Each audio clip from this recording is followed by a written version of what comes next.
If you aren't one of the 103 million Americans who already filed a tax return, you better get on it, because for almost everyone, your taxes are due on Monday. Yes, this year's tax filing deadline is Monday, April 18th and April 19th for those of you who live in Maine or Massachusetts. And the IRS has just one request, especially if you want your refund sooner rather than later. If you haven't filed yet, please do not send us paper. Choose to do it paperlessly with direct deposit and e-file. Now, if you aren't going to make Monday or Tuesday's deadline, you can e-file for an extension for free.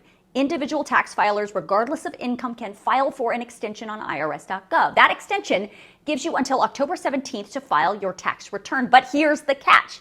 An extension does not extend your tax payment. You must still pay whatever you owe no later than April 18th or 19th. But you don't necessarily have to pay all of it. If you have a filing requirement and a balance due, okay, either file the extension and make a payment of something if you can't full pay. File the return if you can, even if you can't full pay, because the penalties are much greater for a balance due return that's not filed, or an extension is not granted, and a payment is not in, at least with something, than it is to file and not full pay. The most recent data from the IRS shows the average tax refund was about $3,200. Of the more than 103 million tax returns received, almost 3.5 million still have not been processed, and lots of those have been flagged for manual review. Why?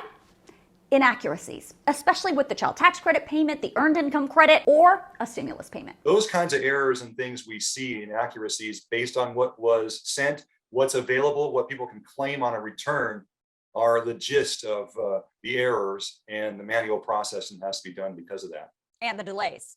And the delays.